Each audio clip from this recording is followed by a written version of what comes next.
রাষ্ট্রপতি নির্বাচনে দলের প্রার্থী চূড়ান্ত করতে দলের শীর্ষ নেতাদের সঙ্গে বৈঠকে বসেছেন বিএনপি চেয়ারম্যান তারেক রহমান। সচিবালয়ে এই বৈঠক শুরু হয়েছে। এর আগে জাতীয় সংসদের চিফ হুইপ সাংবাদিকদের জানান, বৈঠক শেষে দুপুরের পর নির্বাচন কমিশনে মনোনয়নপত্র জমা দেওয়া হবে।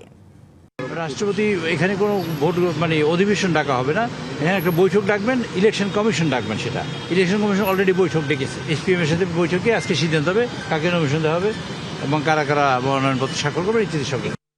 বিজন রাষ্ট্রপতি নির্বাচনে দলের প্রার্থী চূড়ান্ত করতে যেই বৈঠক হচ্ছে, সেই বৈঠকের সিদ্ধান্ত নিয়ে কোনো তথ্য আপনার কাছে আছে কিনা জানাবেন বিস্তারিত। সীতা, দেখুন, বৈঠকটি এখনো শুরু হয়নি।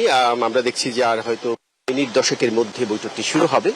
যদিও কথা ছিল যে 12টায় শুরু হবে, সেটি 12:30টায় শুরু হচ্ছে। আপনি জানেন এরা কয়েকটি দেশের প্রতিনিধি দলের সাথে প্রধানমন্ত্রীর বৈঠকটি শেষ হয়েছে কিছুক্ষণ আগে। আর এই যে এখন সরকারের উপদেষ্টাদের এবং বৈঠকটি হতে যাচ্ছে, সেটি খুবই গুরুত্বপূর্ণ। আপনি জানেন যে রাষ্ট্রপতি নির্বাচন, যেটি আগেও একাধিক নিউজে আমরা শুনছিলাম। বাংলা কিউআর যেখানে নগদ পেমেন্ট সেখানে। সারা দেশে 10 লাখেরও বেশি মার্চেন্টে নগদে পেমেন্ট করুন খুব সহজে।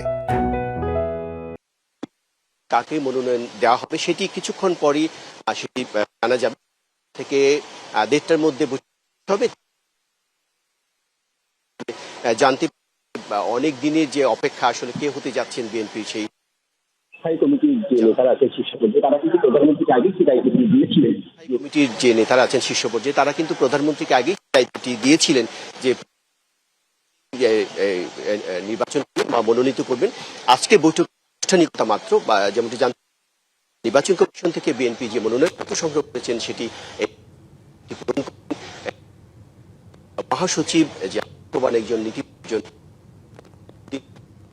রাজনীতিবিদ এবং আওয়ামী লীগের দীর্ঘ 16-17 বছরের যে টানাপূরণ, যেভাবে দলটিকে তিনি আটকে নিয়ন্ত্রণে রেখেছেন এবং তার নীতি আদর্শ, সেই মানুষটিকেই